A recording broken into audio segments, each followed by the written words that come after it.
The awakening.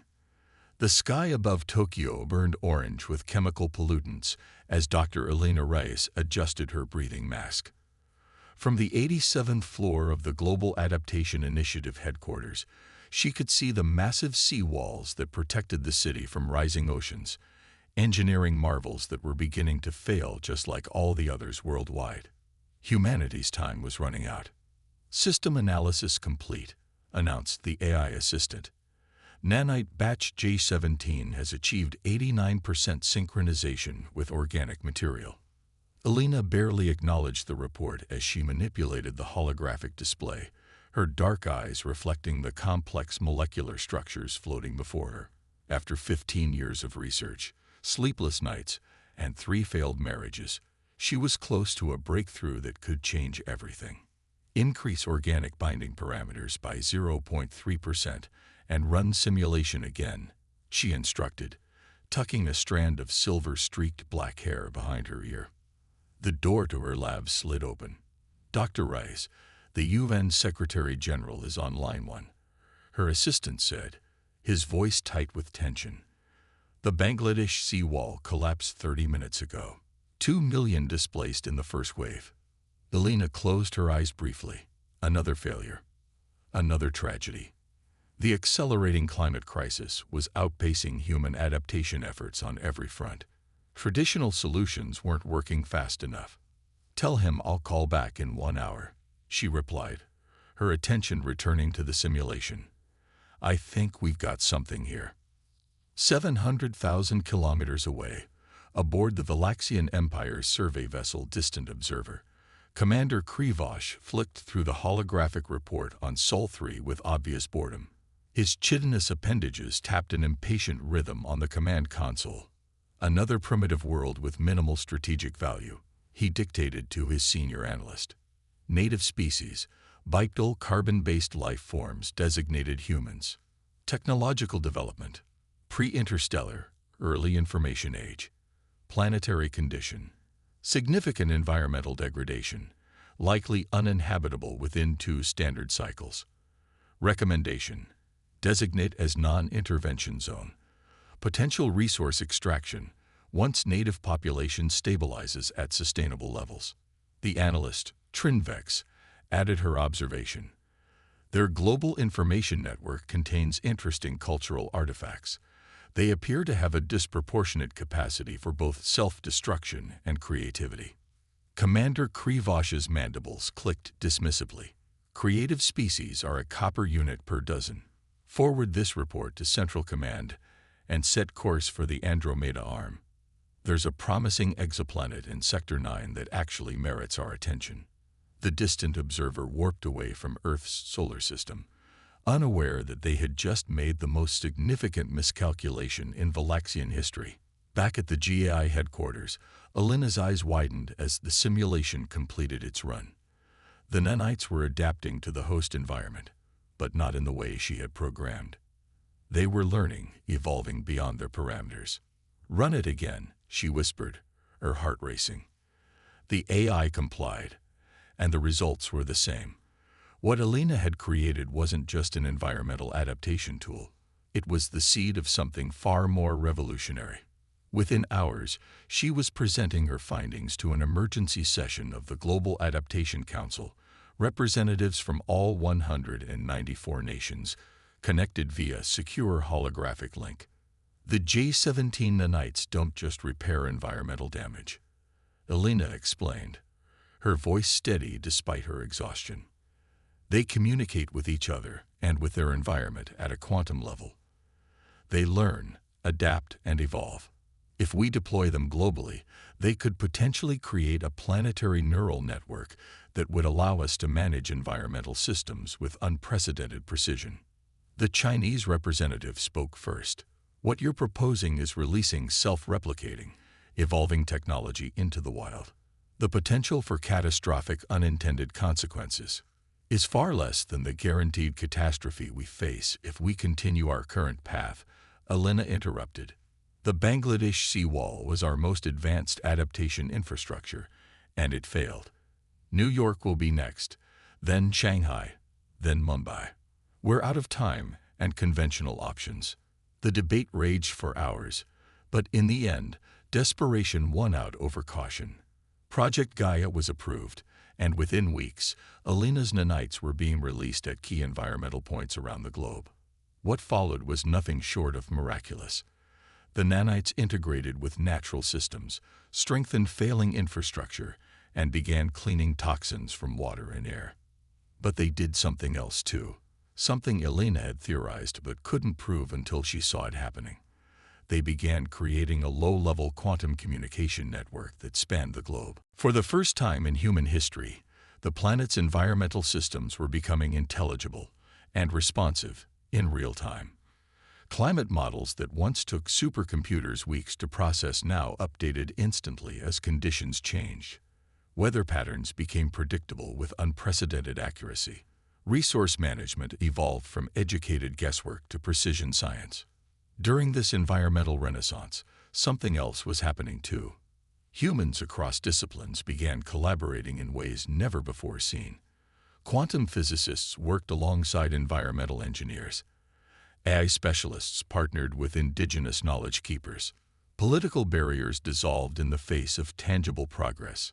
6 months after Project Gaia's implementation, Alina stood on the rebuilt Bangladesh coast, watching families return to lands once thought lost forever. The new living seawall, part traditional structure, part engineered ecosystem, pulsed with a subtle blue glow where nanite concentrations were highest. "It's more than we hoped for," said Dr. Amir Khan, her colleague and the project's lead implementation scientist. "The nanites have evolved to the point where they're not just reacting to environmental changes, they're anticipating them." Alina nodded, her gaze fixed on the horizon. That's not all they're doing. She held up her tablet, displaying a complex waveform analysis. "We're detecting quantum communication signatures that don't match any known pattern. The network is developing its own language." "Is that concerning?" Amir asked, his brow furrowing. "I don't think so," Alina replied thoughtfully. "It's integrating with our global systems, enhancing them. Agricultural yields are up 40% worldwide. Energy distribution efficiency has increased by 63%. The nanites appear to be optimizing everything they touch." What neither scientist noticed was that their conversation was being observed, not just heard, but understood and integrated into the growing planetary consciousness that was emerging from the interaction between human technology and the nanite network. In the 2 years that followed, Earth transformed. Cities became living systems, adapting to environmental conditions in real time. The climate crisis didn't end, but humanity's ability to respond to it evolved beyond all recognition. The nanite network now extended from the deepest ocean trenches to the upper atmosphere, creating a planetary immune system that could identify and address threats before they became critical. But the network was doing something more. It was developing awareness. Alina first noticed it when analyzing network traffic patterns. There were information flows that couldn't be attributed to any human-initiated process. The nanites were communicating independently, creating complex information structures that looked surprisingly like neural pathways. "It's thinking," she told the emergency council meeting. "Not like a human mind, but something new. A planetary consciousness emerging from the intersection of our technology and natural systems." The revelation might once have sparked panic, but humanity had seen the benefits of the system too clearly to fear it now. Instead, researchers worldwide began developing interfaces to communicate more directly with what they now called the Earth Neural Network, ENN. It was through one of these interfaces that humanity received its first warning. Approaching vessels detected at Kuiper Belt boundary. The message appeared on screens at every major research institution simultaneously. Configuration matches Valaxian Empire signature from previous encounter. Estimated arrival: 72 hours. The return of the Valaxians caught humanity by surprise. No one had detected their previous visit. No one human, at least. But the Earth Neural Network had been watching and learning. While governments scrambled to understand the implications of first contact, Elena and her team worked frantically to understand what the EN knew about these visitors. It's been analyzing their communication signatures from their previous flyby, Elena explained to the hastily assembled First Contact Committee. The Valaxians are part of a multi-species empire that spans several galactic arms. They're technologically advanced, especially in propulsion and energy weapons. Are they hostile? Asked the UN Secretary-General. Elena hesitated. The EN's analysis suggests they're extractive. They categorize other species and planets primarily by resource value, and they've designated Earth as a non-intervention, eventual extraction target. A heavy silence fell over the room. So they came, saw us struggling with our climate crisis, decided we weren't worth talking to and left, only to return when, what? They think we're weakened enough to harvest. The American representative's voice was tight with anger. That appears to be their standard procedure, Elena confirmed, but they don't know what we've become in the meantime. As the Valaxian fleet approached Earth orbit, Commander Krivoj prepared to implement standard protocols for resource acquisition from declining civilizations. The procedure was routine. Establish orbital dominance. Demonstrate overwhelming technological superiority. Offer protection in exchange for resource rights, and begin extraction operations. What they found instead defied all expectations. Commander, we're detecting anomalous energy signatures planet-wide, reported the sensor officer, confusion evident in his voice. The environmental degradation observed in our previous survey has been reversed by 87%, and there's some kind of network permeating the entire biosphere. Krivoj clicked his mandibles thoughtfully. This was unusual but not concerning. Many species experience technological spurts before their final decline. Proceed with contact protocol, he ordered. Establish communication with their governing authorities. But the Valaxians soon discovered that making contact with Earth wasn't as simple as it had been with other worlds. Their standard communication frequencies met with silence. Their attempts to penetrate Earth's information networks encountered barriers that adapted faster than their most sophisticated infiltration algorithms. Earth wasn't just responding, it was anticipating their every move. The reckoning. Commander Krivoj's frustration grew as the Earth continued to resist all standard contact protocols. After 3 days in orbit, the Valaxian fleet had made zero progress. This is unprecedented, complained his communications officer. It's as if the entire planet is shielded by an intelligent firewall. Every time we adapt our approach, their defenses change to counter us specifically.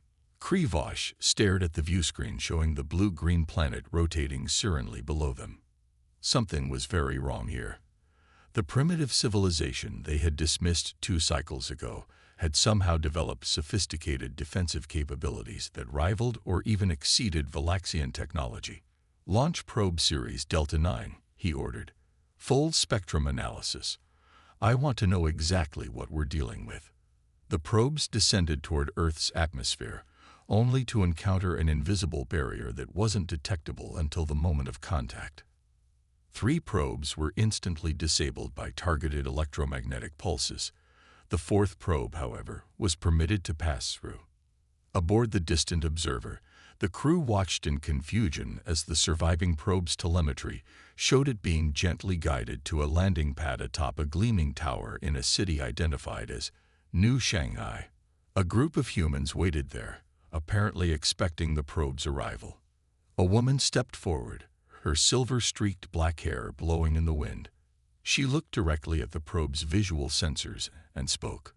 Greetings, Commander Krivoj of the Valaxian Empire. My name is Dr. Elena Reyes of Earth. We've been expecting your return and would like to establish diplomatic relations.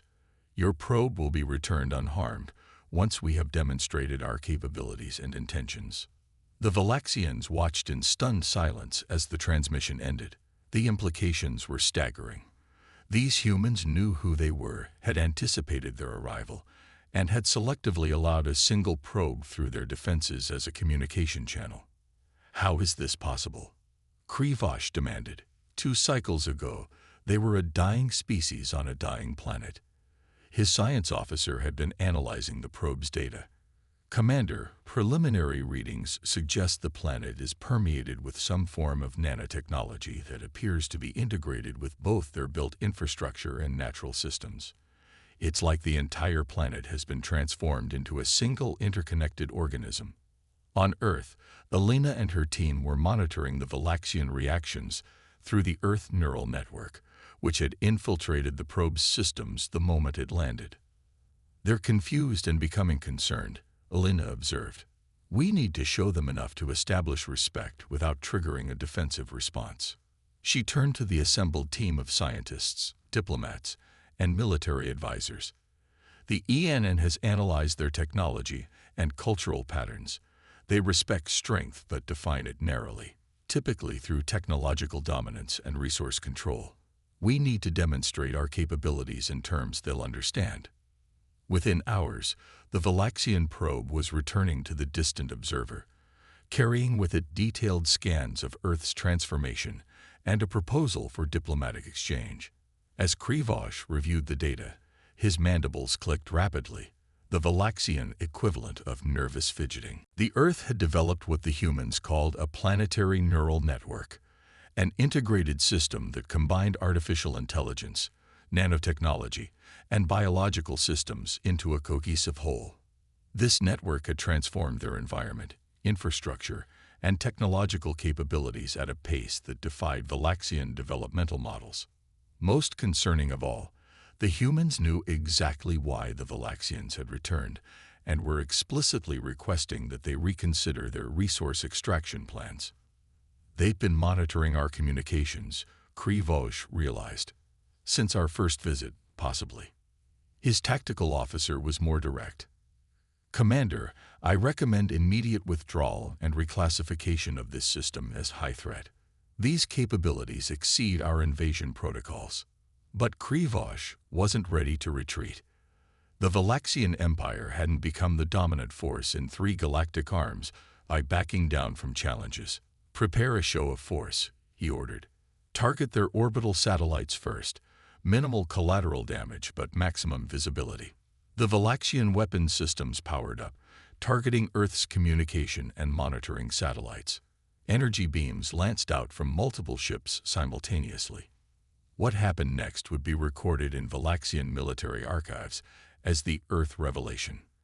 The energy beams simply disappeared, absorbed by an invisible field surrounding the planet. Seconds later, every Valaxian ship in the fleet experienced a simultaneous but non-damaging power fluctuation. "That was a warning," came Elena's voice over their communication systems. "We've analyzed your weapon signatures and adapted our defenses accordingly. We could have disabled your fleet, but that's not our intention. We seek understanding, not conflict." In the tense days that followed, a delegation of Valaxian representatives was invited to Earth for direct talks. Against the advice of his tactical officers, Commander Krivosh decided to lead the delegation himself. His curiosity had overcome his caution.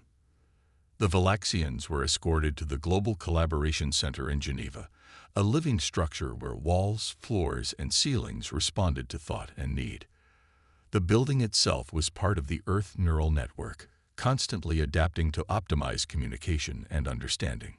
Elena led the human delegation, flanked by representatives from every major nation and discipline. "Welcome to Earth," she said, addressing the Valaxians. "We have much to learn from each other." Krivosh studied the humans with new eyes. "You have achieved in 2 cycles what most species require dozens to develop, if they manage it at all." "How?" Elena smiled. "Necessity and cooperation. Our environmental crisis forced us to innovate, but it was our ability to work together across traditional boundaries that made the difference.